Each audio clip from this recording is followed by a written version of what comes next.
बिस्मिल्लाहिर्रहमानिर्रहीम। अस्सलामु अलैकुम व रहमतुल्लाहि व बरकातुहू। जनाब मोहतरम शौकत अली साहब,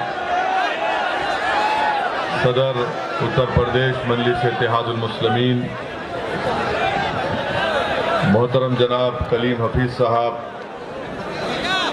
दिल्ली के मजलिस इत्तेहादुल मुस्लिमीन के सदर, मोहतरम जनाब वारिस पठान साहब, साबिक़ा रुकन असम्बली मुंबई, मेरे भाई जनाब पवन राव अम्बेडकर साहब, फरहान जुबैरी साहब, मेहताब चौहान साहब, मोहतरम इमरान बॉबी साहब, गुलाम साबिर साहब और एन अंसारी साहब जो ज़िला सदर हैं, शाहीन रज़ा साहब, आसिफ शेख साहब, गुलफाम सैयद साहब, इमरान अजहरी साहब, इस्लाम कुरैशी साहब, मोहसिन कुरैशी साहब, तौफीक प्रधान साहब, शुजा नकवी साहब, जनाब समीर जमाली साहब, मुनीर अहमद साहब, मेजर रहमान साहब, जनाब रिजवान खान साहब,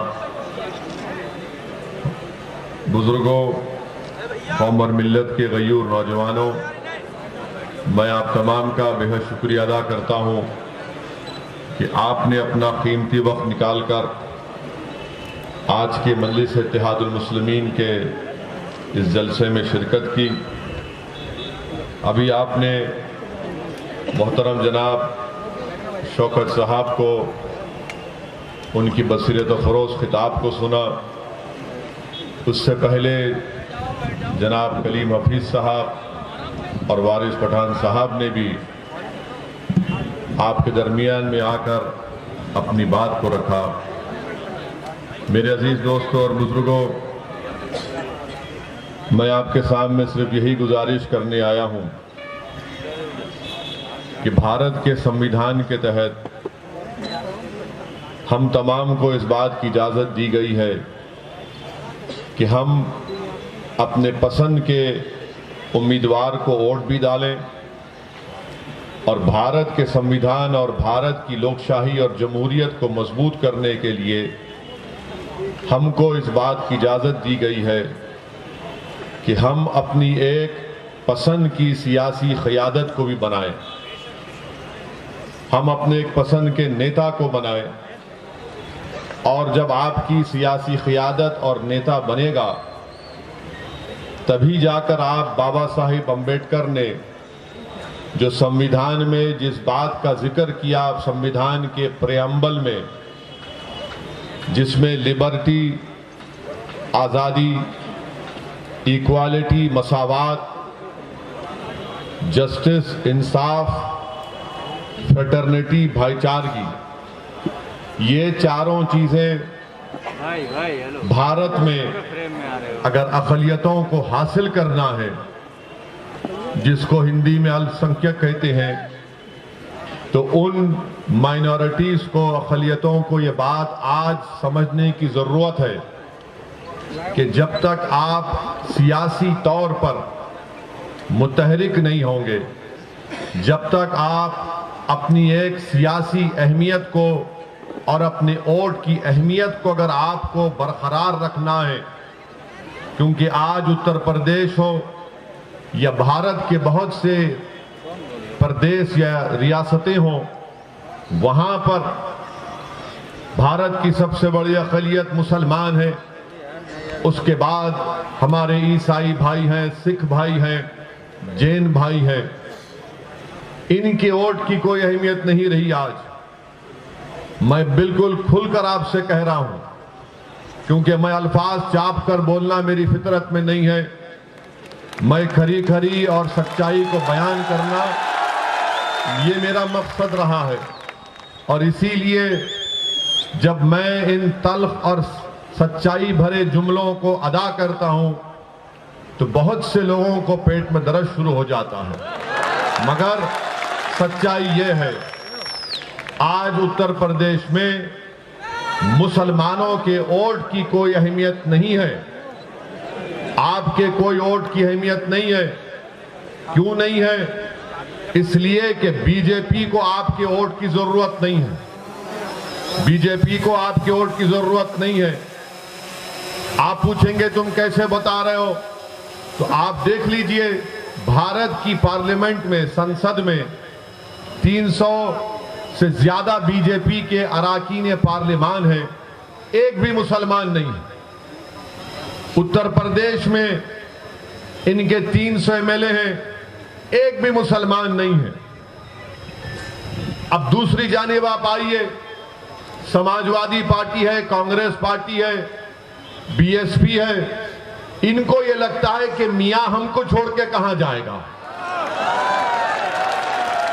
इनको ये लगता है कि ये मियां हमको छोड़ के कहां जाएगा, हम ही तो इसके चौधरी हैं और हम ही तो इसको बचाते हैं, ये हमको छोड़ के कहां जाएगा।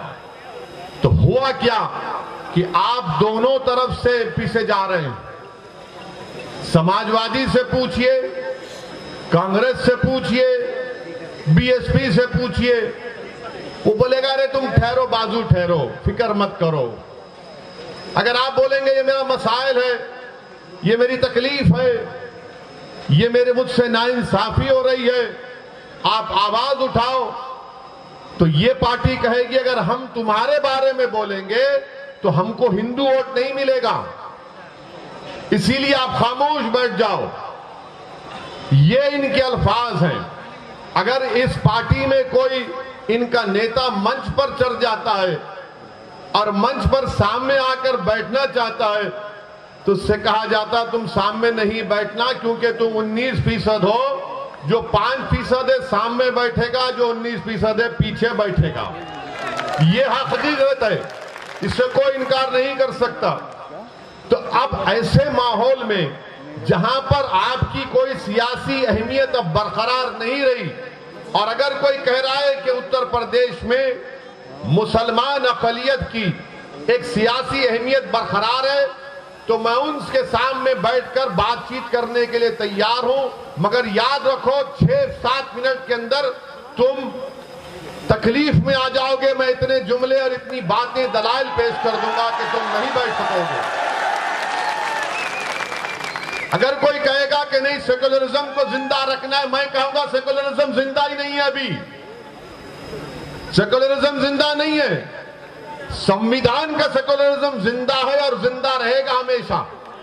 मगर सियासी सेकुलरिज्म को तो इन्होंने मुसलमानों के साथ दफनाकर उसकी खबर बना दी, मुसलमानों के साथ उसको दफना दिया।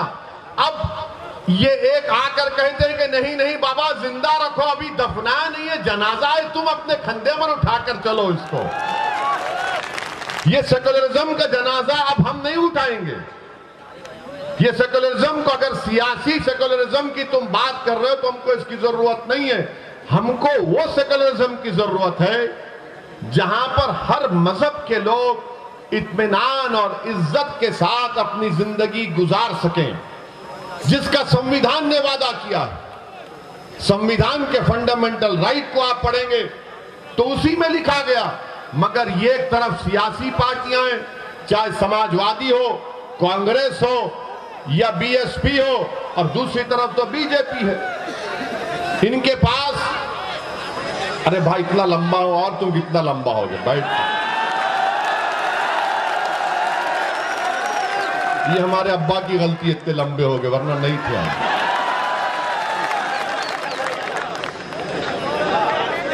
तो मैं आपको बता रहा था कि ये सेकुलरिज्म के नाम पर आपके पास आते हैं। अच्छा, अब समाजवादी पार्टी क्या कर रही है? जहां कहीं शाम में मुस्लिम इलाकों में मैं सुना मुशायरा कर रहे हैं, हर जगह मुशायरा होता है, शायर आकर कलाम पढ़ता है, गंगा जमनी तहजीब, सेकुलरिज्म जिंदाबाद। अब बेचारा मुसलमान, अरे देखो कितना अच्छा बोला, मगर जब मुसलमान मुशायरे के बाहर निकलता है, अपने घर को जाता है, तो रास्ते में कोई उसको गाली देता है, ए मुल्ला कहां जा रहा है। उसको जब पता चलता कि यार ये तो मुशायरा था, शायर ने तो शेर कहकर दाद हासिल कर ली, मगर मुझे तो रोज ये अल्फाज और अशार सुनना पड़ते हैं, मुल्ला ये मुल्ला वो। गड़बड़ हो रहा है ना। मेरे अजीज दोस्तों और बुजुर्गों, यही तल हकीकत है, इसको आपको समझने की जरूरत है। सारी दुनिया में ईसाई बिरादरी के लोग क्रिश्चियन क्रिसमस मनाते हैं बड़े जोश और खरोश के साथ, उस मजहब का एक अहम दिन होता है। मगर इस साल भारत में ईसाई लोग क्रिसमस नहीं मना पाए। कई वाकयात आए कि जहां पर ईसाई लोग क्रिसमस मना रहे थे, वहां पर हिंदुत्व जहन रखने वाले आरएसएस से वाबस्ता लोग जाकर उनके उस त्योहार में खलल पैदा कर दिए, उनसे बहस की। और जब उन्होंने, ईसाइयों ने, क्रिश्चियन ने कहा कि हम अपने क्रिसमस को मना रहे हैं, तो उन्हें कहा नहीं, तुम कन्वर्जन कर रहे हो। कोई नहीं बोलता इसके ऊपर। इसीलिए मैं कह रहा हूं, याद रखो आप कि जब तक अक़लियतें अपनी सियासी अहमियत को बरकरार अगर रखना चाहते हैं, तो सबसे पहले आपको अपने दिमाग से ये पॉलिटिकल सेकुलरिज्म को निकालकर एक कचरे की कुंडी में फेंकना पड़ेगा। जिस दिन आप ये पॉलिटिकल सेकुलरिज्म को भूल जाएंगे, तो सच्चाई आपके सामने आ जाएगी। क्या बात है कि कोई पंजाब में जाकर सिखों के खिलाफ बोल सकता है? कोई पंजाब में जाकर सिखों के खिलाफ बोल सकता है? नहीं बोल सकता ना, क्योंकि सिखों को मालूम कि हमारी गीरत की कीमत क्या है। मगर हमको क्या मालूम? नहीं, सेकुलरिज्म, सियासी सेकुलर जिंदा रखना है। किसी ने सुनहरे गुरुद्वारा में जाकर बेअदबी की तो सिखों की गीरत जाग गई। मगर यहां पर क्या हो रहा है? रोज गाली दी जाती है, रोज बेइज्जत किया जाता है, रोज जलील किया जाता है, रोज रुस्वा किया जाता है। कोई रात ऐसी नहीं है जहां पर उस किसी बेटे की मां बेचैनी से करवटें ले लेकर अपनी रात नहीं गुजार देती फजर की अज़ान तक कि मेरा बेटा दूर है, कहीं जिंदा है या कुछ हो गया है। आप बताइए, ये हालात हैं हमारे वतन अजीज के, ये हालात है हमारे वतन अजीज के। मैं आपसे शिकायत करने आया हूं, मैं आपसे इल्तिजा करने आया हूं, मैं आपसे अपील करने आया हूं, मैं आपको नेता बनाने आया हूं, मैं आपको कायद बनाने आया हूं। मैं उत्तर प्रदेश में मुसलमानों की लीडरशिप और हिस्सेदारी की लड़ाई लड़ने आया हूं। मैं अपने लिए उत्तर प्रदेश को नहीं आया हूं। मैं उत्तर प्रदेश को अपनी जात के लिए या अपनी अना की तस्कीन के लिए या अपनी मकबूलियत में इजाफा करने के लिए या अपनी तकारीर के जरिए आपको जज्बात में लाकर नारे तकबीर अल्लाह अकबर के नारे लगाने के लिए नहीं आया हूं। मैं आपको एक पैगाम देने आया हूं, एक शऊर बेदार करने के लिए आया हूं, एक हकीकत को बयान करने आया हूं कि अब आपको उठना है, अब आपको उठना है मेरे अजीज दोस्तों और बुजुर्गों। कब तक आप बीजेपी के डर से, कब तक आप सियासी सेकुलरिज्म के इस झूठे वादे के ऊपर आप इन पार्टियों को वोट देते रहेंगे? आज आपको उत्तर प्रदेश में अपनी हिस्सेदारी की लड़ाई लड़ना है, आपको अपने हिस्से को हासिल करना है। अगर आप ऐसे ही इनके इस्तेसाल का शिकार हो जाएंगे, जिसको अंग्रेजी में कहते हैं पॉलिटिकल एक्सप्लॉयटेशन किया जाता है, तो बताइए क्या हासिल होगा फिर? 60 साल से अगर यहां पर मेरे जलसे में अगर कोई 70 साल के हमारे बुजुर्ग बैठे हैं, मैं आपसे अपील कर रहा हूं, अगर आप नहीं बैठे हैं तो जहां तक मेरी आवाज पहुंच रही, मैं आपके दिल से मुखातिब होकर कह रहा हूं, अपने दिल पर हाथ रखकर कहो कि मैंने जितने बातें कही वो सच है या झूठ है। कब तक आप इन लोगों के दिल फरेब बातों में आकर ये सियासी सेकुलरिज्म के नाम पर वोट देते रहेंगे? क्या हासिल हुआ मुसलमानों को? क्या तुमको मालूम उत्तर प्रदेश के मुसलमानों, तुम्हारी गरीबी का आपको मालूम आपकी गरीबी क्या है? उत्तर प्रदेश में 2% भी मुसलमान ऐसे नहीं है जिनके पास 2 एकड़ से ज्यादा जमीन हो। 2% भी नहीं है, 1.70, खाली 1.70% मुसलमानों के पास 2 एकड़ जमीन है। आपके पास तो वह भी नहीं, मगर आपके दिमाग में डाल दिया गया ये पॉलिटिकल सेकुलरिज्म को वोट डालो। क्या आपको मालूम उत्तर प्रदेश के माँ बाप, मुस्लिम माँ बाप से कह रहा हूं कि 71% मुसलमान बच्चे या तो अनपढ़ हैं या फिर सिर्फ प्राइमरी जमात तक पढ़े हैं। कौन जिम्मेदार है? मैं जिम्मेदार हूं उसका। मैंने जाकर कहा था कि स्कूल मत खोलो, मैंने जाकर कहा था कि जमीन मत बांटो। बताओ इसका हिसाब कैसा लिया जाएगा? किससे जवाब हासिल करेंगे?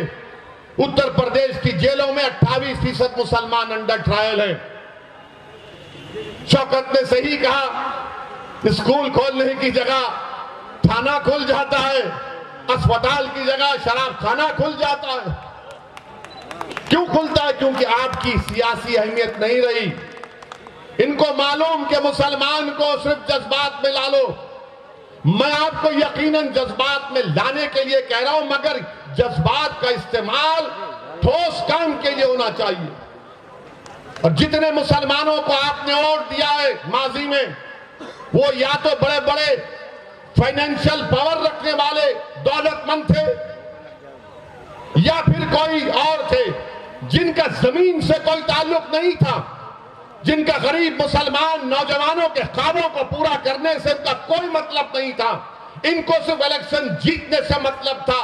वो ये समझते थे कि हम जीत जाएंगे तो बस काम हो गया। मैं ये कह रहा हूं कि मैं मिटने तैयार हूं, मगर तुमको जीतना है इंशाअल्लाह ताला। हम मिटेंगे एक दिन इंशाअल्लाह ताला। हम सब मिटने के लिए आए, जमीन की ग़िज़ा बनने के लिए आए। कोई यहां पर ज्यादा जिंदा नहीं रहेगा। ये तो अल्लाह को मालूम कि कौन कितनी हयात लेकर आया, मगर हर एक को मौत का मजा चखना है। मगर मेरे अजीज दोस्तों और बुजुर्गों, क्या जिंदगी आप कैसे गुजार रहे हैं? किस मकसद के लिए गुजार रहे हैं? कैसे आपका वक्त चला जा रहा है? कैसे आपकी जवानी को बर्बाद कर दिया जा रहा है? ये मजलिस इत्तेहादुल मुस्लिमीन आपके दरमियान में आकर यही इन बातों को रखती है ताकि आप में एक शऊर बेदार हो जाए। आपने सुना, पढ़ा और देखा कि काशगंज के अल्ताफ को पुलिस स्टेशन में जान से मार दिया गया।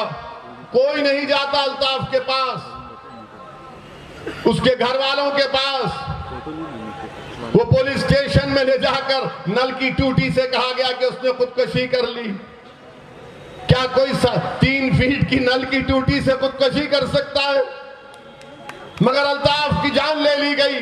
वही एक गुप्ता साहब जिनका गोरखपुर में पुलिस ने उनको मारा तो मुख्यमंत्री पहुंच गए, अखिलेश पहुंच गए, घर को पहुंच गए। अरे तुम्हारी जिंदगी की अहमियत नहीं है, तुम वोट की क्या बात कर रहे हो? तुम्हारी मौत मौत नहीं है, दूसरों की मौत मौत है। तुम्हारी जिंदगी जिंदगी नहीं है, दूसरों की जिंदगी उन तुम्हारी जिंदगी से बढ़कर है। मेरे अजीज दोस्तों और बुजुर्गों, यह सच्चाई है। और जब हम इन तमाम हकीकत को बयान करते हैं तो सबको लगता है ये क्या बकवास अनाप शनाप बक रहा है। मैं अनाप शनाप नहीं बक रहा हूं, मैं सच्चाई को बयान कर रहा हूं। तुम हमको डरा कर वोट हासिल नहीं कर सकते। अब ना हम मोदी से डरेंगे ना योगी से डरेंगे, इंशाअल्लाह ना हम अखिलेश के इन दिलफरेब बातों में आएंगे जो उनके वालिद मोहतरम भी दोहराते थे, ना हम कांग्रेस के वो पुरानी बूढ़ी कांग्रेस जिसने हमेशा हमको धोखा दिया। आज आकर हमसे दिलफरेब बातें की जाती हैं कि हमको वोट दो, हमको ऐसा कर दो। 2017 में अखिलेश और कांग्रेस मिले थे ना, अखिलेश और राहुल मिलकर गाना भी बन गया था, यूपी को ये 2 लड़कों का साथ पसंद है। मगर क्या निकला? क्या निकला? 2019 में सपा बीएसपी मिल गए, मिलकर लड़े। 75% मुसलमानों ने वोट दिया। CSDS का डेटा बोलता है सिर्फ 15 लोकसभा की सीट जीते। कांग्रेस पार्टी यहां पर बरेली में दौड़ो, रनिंग करो, बोले भागो, मैराथन करो, मगर राहुल गांधी यहां से भागकर केरला चले गए। क्यों भागे? क्योंकि हार गए। जब राहुल गांधी हार गए, जब अखिलेश और बीएसपी हार गई, आपने कभी सुना इनकी जबान से कि हम हारे इसलिए कि हमको हिंदू भाइयों ने वोट नहीं दिया? कभी सुना आपने?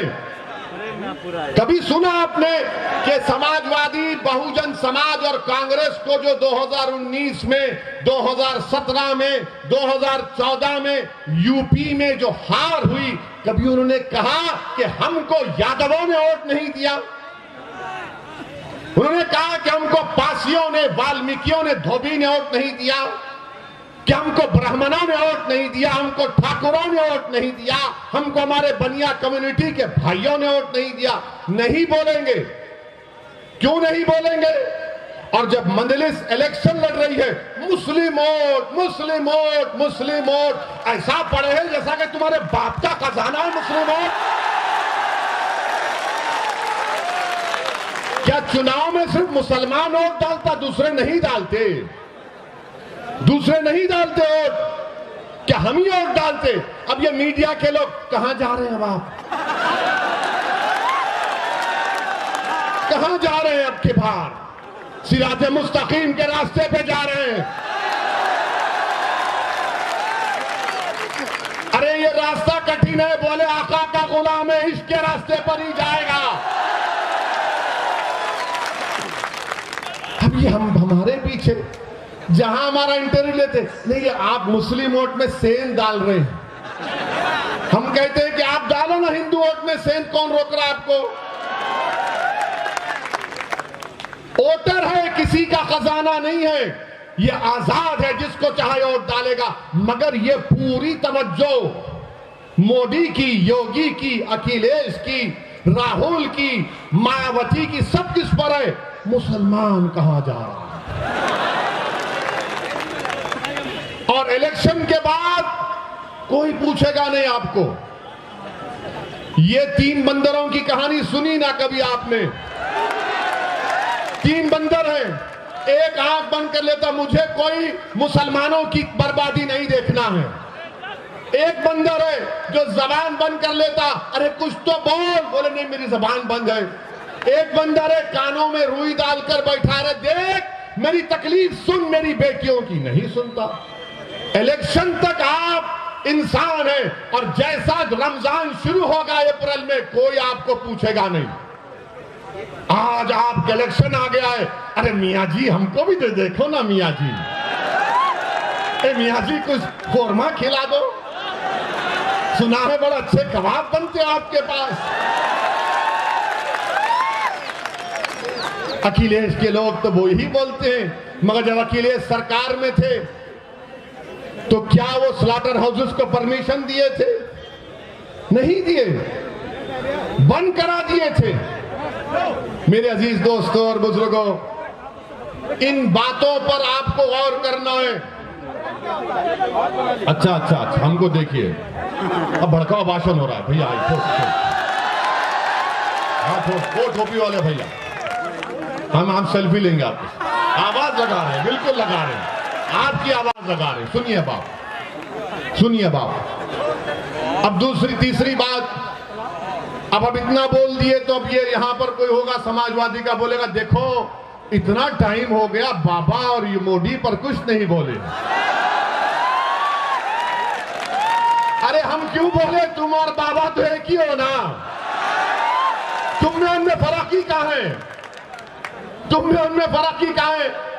अरे समाजवादी पार्टी के जिम्मेदारों, क्या मुलायम सिंह यादव साहब ने 2019 के लोकसभा के चुनाव से पहले, मैं पार्लियामेंट में बैठा हुआ था, मुलायम सिंह यादव साहब खड़े होकर अचानक कहे मोदी जी मैं आपको आशीर्वाद देता हूं, आप दोबारा प्रधानमंत्री बन जाइए।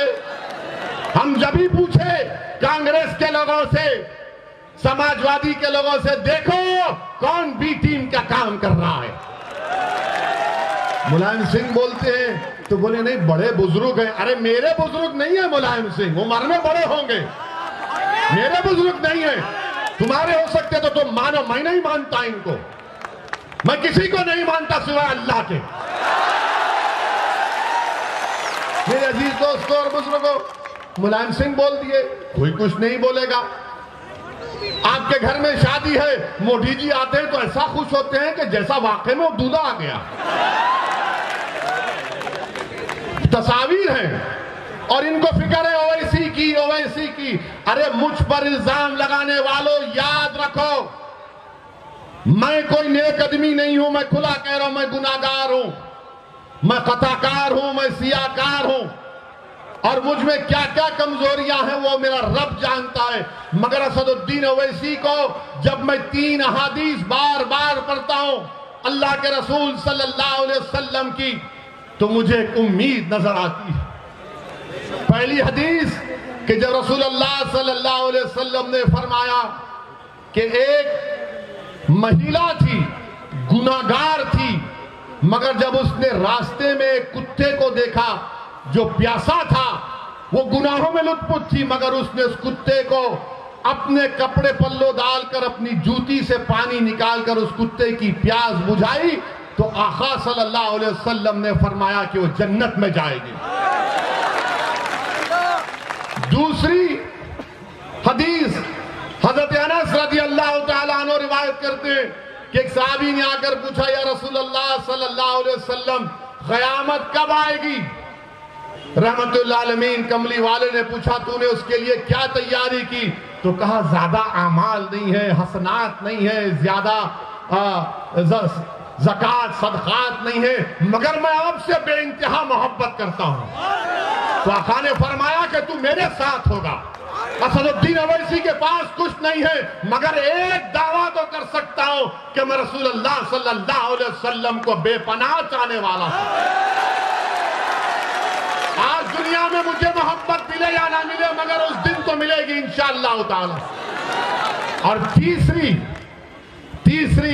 हदीस जो मुझे याद आती है कि अल्लाह के रसूल सल्लल्लाहु अलैहि वसल्लम ने फरमाया कि हशर का मैदान होगा, तुम मुझ पर इल्जाम लगा रहे हो ना, तो तैयार हो जाओ उस दिन के लिए। मेरा ईमान है, मेरा फेथ है, आप ना मानते ना मानो। हशर का मैदान होगा, कमली वाले ने फरमाया कि मेरी उम्मत प्यासी होगी, मैं हौज़े कौसर के पास होऊंगा, मेरी उम्मत के अमाल तोले जाएंगे, कमी होंगी पूरा करूंगा। पूरे सिरात पर जिब्रील अमी अपने पर बिछाए बैठे होंगे और मैं अल्लाह से दुआ करूंगा, जैसा कि यहाँ के काशिक़ रसूल ने कहा कि रजा पुल से वज करते गुजरिए कि रब्बे सल्लम सदाए मोहम्मद। और हम तमाम को खुशखबरी दी गई कि तुम्हारे आमाल मुंह पर फेंक दिए जाएंगे, तुम मेरी शिफात से जन्नत में जाओगे। मुझे उस शिफात पर यकीन है। तुम क्या इल्जाम लगाते लगाओ, तुम मेरा जो हाल करते कर दो। अरे जब मैं इस दुनिया में आया हूं तो अल्लाह के हुक्म से आया हूं और जाऊंगा भी तो अल्लाह के हुक्म से। किसी जालिम की हरकत से अगर मेरी बका नहीं है तो यकीनन बका नहीं है, मगर उस जालिम की हरकत की वजह से नहीं, बल्कि रब्बे करीम ने हम तमाम का एक वक्त मुतयन कर दिया, एक तमाम वक्त मुतयन कर दिया है। और हम पर इल्जाम लगाते हैं। डरो अल्लाह से। सिर्फ इतना ही कहना चाहूंगा तुमसे, तुम्हारे कोई इल्जामात की मुझे फिक्र नहीं है, मगर जिस तरह से ये बकवास कर रहे हैं, इससे अंदाजा हो रहा कि इनके पेट में दर्द नहीं, बल्कि इनको अब लग रहा है कि बाबा कुर्सी तो हमसे छीन ली जाएगी। इनको नजर लग रहा है कि अब बहुत दूर इनको गुमनामी के वादियों में इंशाअल्लाह ये चले जाएंगे। और यहां पर क्या किया योगी आदित्यनाथ की सरकार ने? बरेली में अमित शाह आए थे, गनीमत यहां पर निजाम की बात नहीं की, वरना हम राज की बात कर देते उनके सामने। क्या यहां पर आप लोगों का ये मुतालबा नहीं है कि एक बरेली का जो डिग्री कॉलेज है, पूरी बरेली की जनता इस बात का डिमांड और मुतालबा कर रही है कि यहां पर सुभाषगंज में एक बच्चियों के लिए अलग डिग्री कॉलेज बनाया जाए, नहीं है। इनको सिर्फ हिंदुत्व की फिक्र है। यहां पर रबर फैक्ट्री, अब चुनाव आ गया तो सब दौड़ रहे, रबर फैक्ट्री खोल दी जाएगी, सरकार ले लेगी। यहां पर एम्स को खोलने की बात मुतालबा कब से किया जा रहा है, इसका कोई जिक्र नहीं होता। यहां पर उत्तर प्रदेश में आप कितने लोग पेट्रोल डीजल की गाड़ी या मोटरसाइकिल चलाते हैं? आप लोग बहुत खुश हैं ना पेट्रोल डीजल की कीमतों से? हाँ, चेहरे बता रहे हैं। मीडिया वाले तो नहीं बोलेंगे, बेचारों की नौकरी है। पहले इनके पास एक कैमरामैन होता था तो इनके मालिकों ने कहा कि मोदी जी ने कैमरा की कीमत बढ़ा दी, महंगाई बहुत बढ़ गई, अब तुम रिपोर्टर भी और कैमरामैन भी, दोनों 2 in 1 करो काम। देखिए मुस्कुरा रहे हमारी बात पर। मुस्कुराना तुम्हारा इकरार है, हम जानते हैं। पेट्रोल डीजल आसमानों को छू रहा है, सरसों के तेल की कीमत आसमानों को छू रही है। बाबा और मोदी की सरकार ने साबुन से लेके बनियान तक सब कीमतें बढ़ा दी हैं और उत्तर प्रदेश की जनता से कह रहे विकास के नाम पे वोट दो। काशी को हमने डेवलप कर दिया, उसके नाम पर वोट दो। आज उत्तर प्रदेश में मैं बीजेपी से पूछना चाह रहा हूं, योगी आदित्यनाथ, आप झूठ बोलते हैं, आप झूठ बोलते हैं, मोदी झूठ बोलते हैं, अमित शाह झूठ बोलते हैं और ऐसी सफाई से झूठ बोलते हैं कि सामने वाला झूठ की तहकीक करेगा, सच की तहकीक करेगा और झूठ को सच मान लेगा। क्या 5 साल पहले योगी और मोदी ने नहीं कहा था कि उत्तर प्रदेश में 70 लाख नौकरियां दी जाएंगी? कहा था ना? अच्छा, आप यहाँ नौजवान बहुत है माशाल्लाह से, कितनों को नौकरी की जरूरत है? मीडिया वालों की नौकरी अभी है। कितनों को नौकरी चाहिए?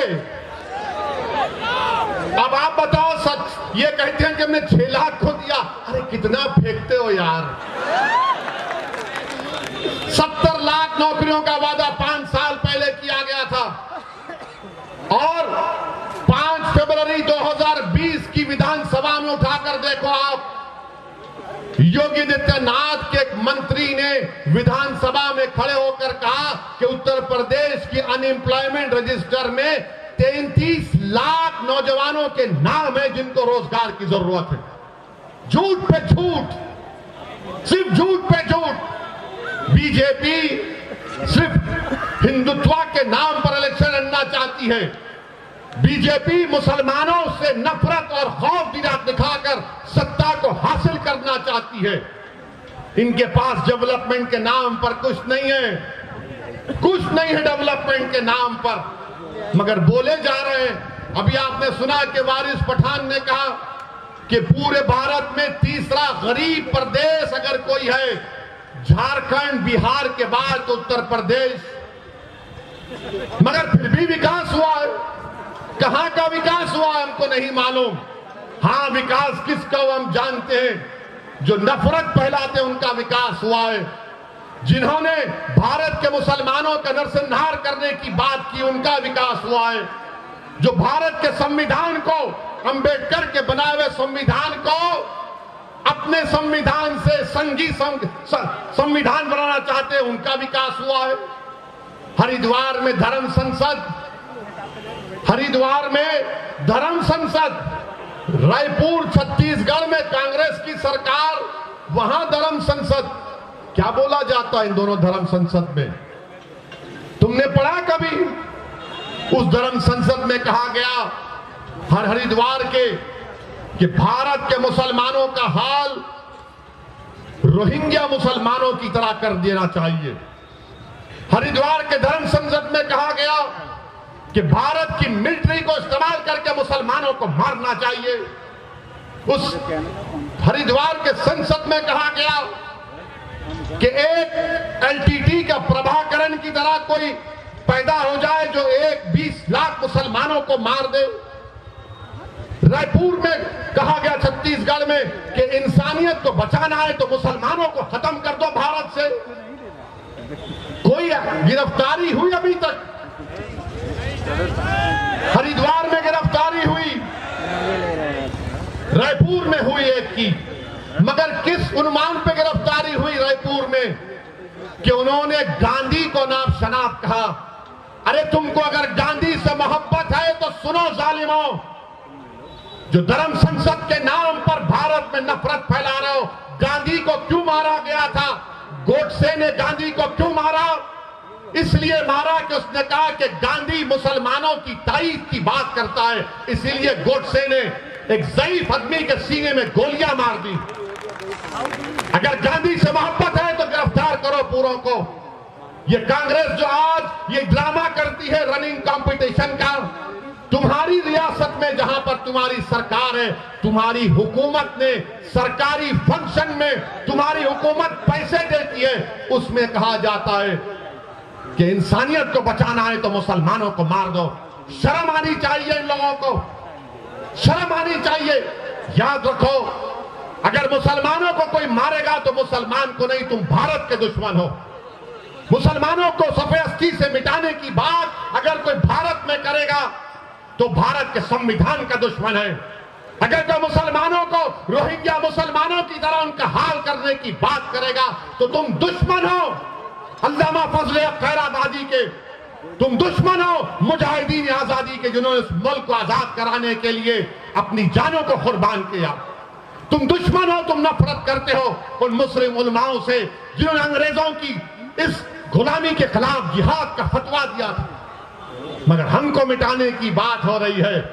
अगर आज के इस जलसे में असदुद्दीन अवैसी को अनपार्लियामेंट्री अल्फाज या गैर अखलाकी अल्फाज अगर मैं मोदी के बारे में कह दूं या योगी के बारे में कह दूं या फिर बरेली में, यहां पर बरेली में अगर कोई फेसबुक पर कुछ लिख दे तो 4 घंटे के अंदर हजरत पुलिस पहुंच जाएगी उसके घर को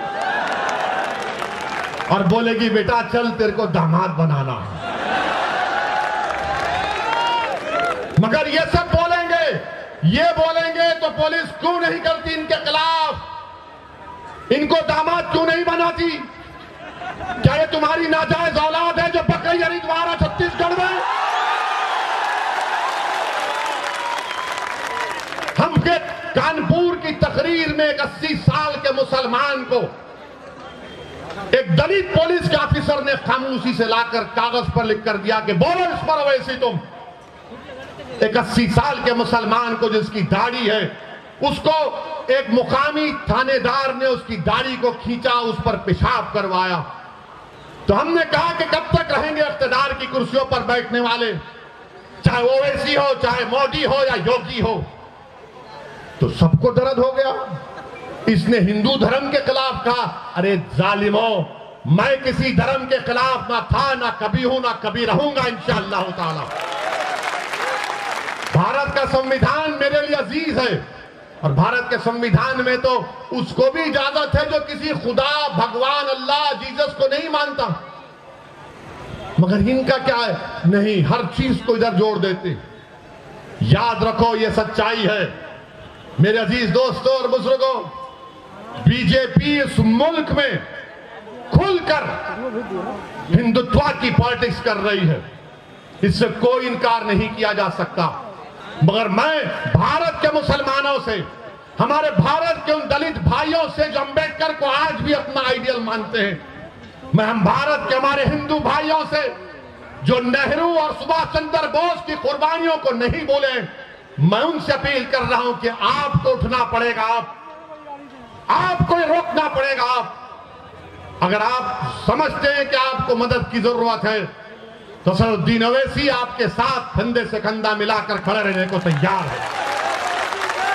मुल्क को बचाना है, मगर मुल्क को बचाने का मतलब यह नहीं है जिंदाबाद आप जिंदा ही रहेंगे इंशाअल्लाह ताला। मगर मुल्क को जब बचाने की बात होती है, ये समाजवादी, कांग्रेस, बीएसपी बोलेंगे देखो देश को बचाना है ना, तो फिर तुम खामोश हो जाओ। हैं? ये खामोशी कैसी होगी? नहीं नहीं, तुम कुछ मत करो, तुम खामोश बैठो, हम देख लेंगे। तुम नहीं देख सकते इनको। तुम मुकाबला ही नहीं कर सकते मोदी से। मोदी मंदिर मंदिर कर रहे हैं तो अखिलेश बोल रहे मैं भी परशुराम का मंदिर बनाऊंगा।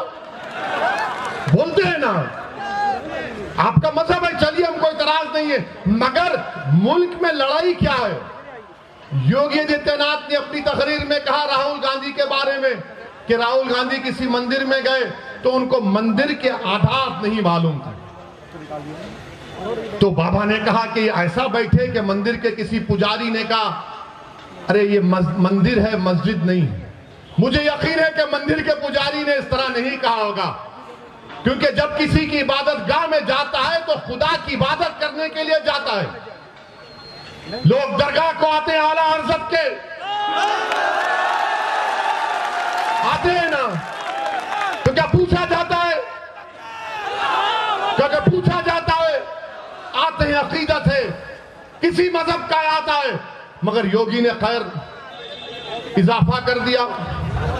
अब सवाल यह पैदा होता है कि भारत में लड़ाई यह है कि सबसे बड़ा हिंदू कौन है? मोदी बोलते हैं कि मुझसे बड़ा कोई हिंदू नहीं है। योगी बोलते हैं कि मैं अब मोदी के बाद का प्रधानमंत्री बनने वाला हूं। राहुल बोलते हैं कि देश में सिर्फ हिंदू ही प्रधानमंत्री बन सकता है, उनका स्टेटमेंट है। अखिलेश बोलते हैं कि मैं ही सबसे बड़ा हिंदू हूं।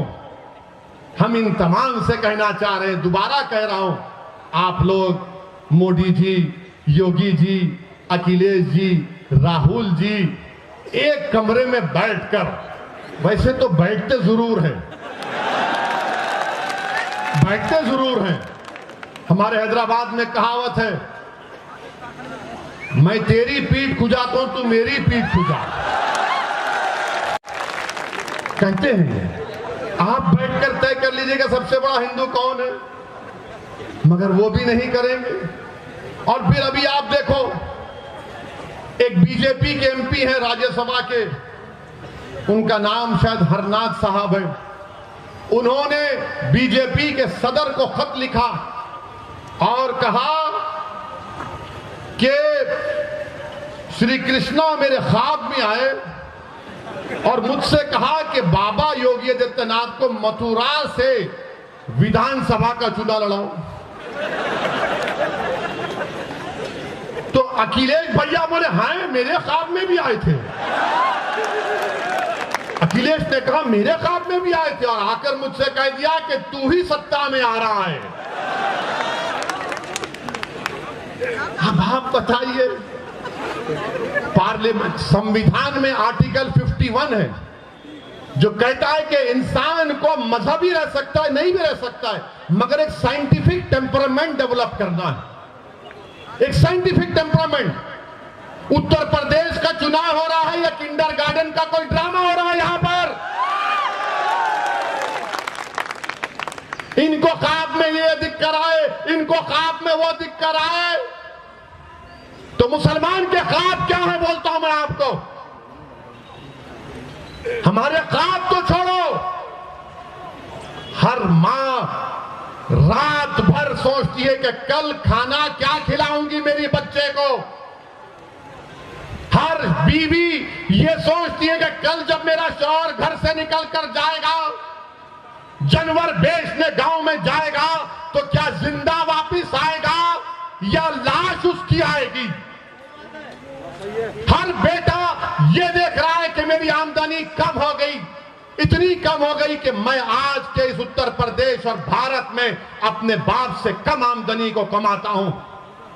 हर बेटी ये फिक्र में है कि मैं कॉलेज नहीं जा सकती इसलिए कि मेरी इज्जत लूट ली जाएगी, इज्जत लूट ली जाएगी। मैं उत्तर प्रदेश के मुसलमानों को पैगाम देने आया हूं।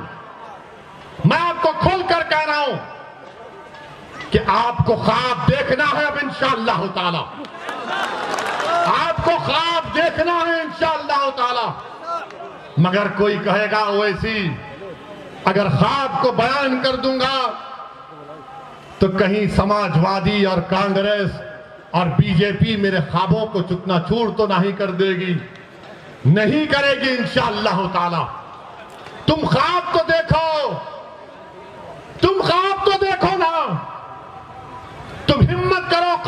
सपने की कि मेरा बेटा ऐसा डॉक्टर बनेगा जो तमाम बीमारियों का इलाज करेगा, मेरी बेटी देश की प्रधानमंत्री बनेगी इंशाअल्लाह ताला मुसलमानों की बेटी। मैं जिंदा रहूं या ना रहूं यह ख्वाब होगा इंशाअल्लाह पूरा।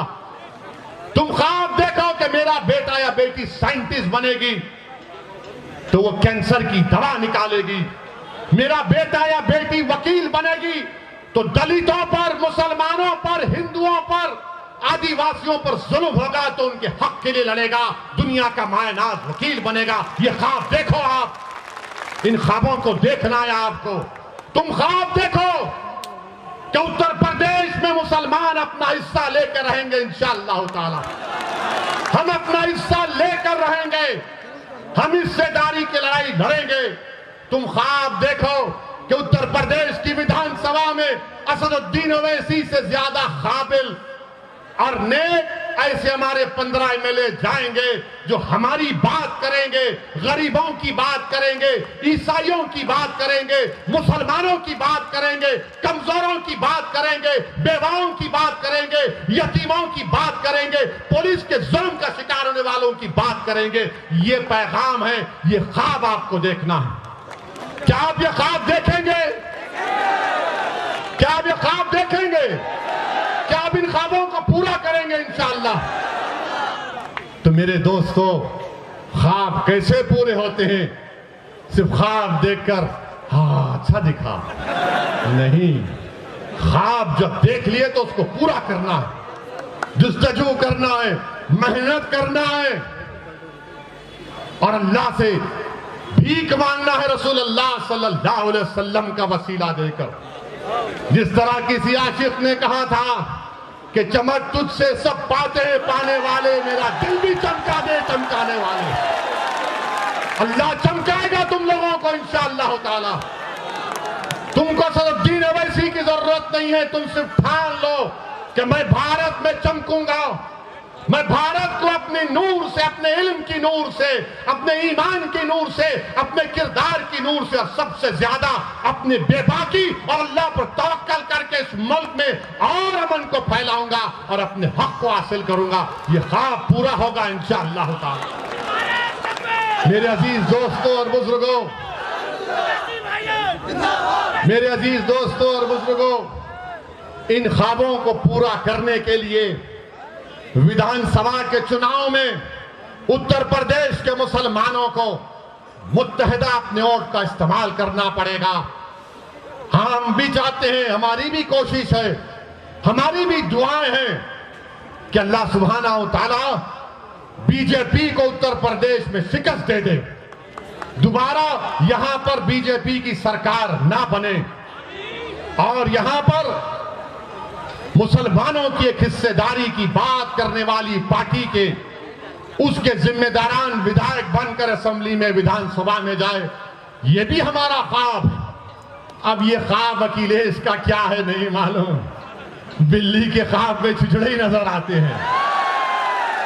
ये कहावत है, कहावत है, उनके ऊपर नहीं बोल रहे हैं। मगर अब आपको अपने ख्वाबों को अगर पूरा करना है तो अखिलेश को उठाना है। उठो, अब हम उठ चुके हैं, अब तुम हमको धोखा नहीं दे सकते। आप हिला के रख दो बीजेपी और योगी को जमहूरी तरीके से कि हम बेदार हो चुके हैं। ये हमारे ख्वाब है, हम उसको पूरा करेंगे इंशाअल्लाह ताला। और याद रखो, अगर तुम अपने आप को नहीं बदलोगे तो अल्लाह तुमको नहीं बदलेगा। जो कौम बदलने के लिए तैयार हो जाएगी, रब्बे कायनात तुमको बदल देगा, दुनिया को तुम्हारे सामने बदल देगा। मेरे अजीज दोस्तों और बुजुर्गों, यही चंद अहम गुजारिशात मुझे आप तक कहना था। मजलिस का साथ दीजिए, ये आपकी पार्टी है, मेरी जिंदगी का कोई भरोसा नहीं। कोई कहता है गर्दन उठा देंगे, भाई जो करना है करो, जो करना है करो, मगर मेरा भी एक ख्वाब है, शायद आपका भी ख्वाब होगा कि इस दुनिया से जाने से पहले अल्लाह हमको ख्वाब में रसूल अल्लाह सल्लल्लाहु अलैहि वसल्लम का दीदार करा दे। मेरा भी ख्वाब है कि जब रूह निकली जाएगी तो मेरी जबान पर अशहदु अल्ला इलाहा इल्लल्लाह व अशहदु अन्ना मुहम्मद रसूलुल्लाह रहे। तो मेरे साथ लगाइए नारा, नारे तकबीर, नारे तकबीर, नारे तकबीर। अस्सलाम वालेकुम व रहमतुल्लाहि व बरकातहू। व आखिर दावाना अल्हम्दुलिल्लाहि रब्बिल आलमीन।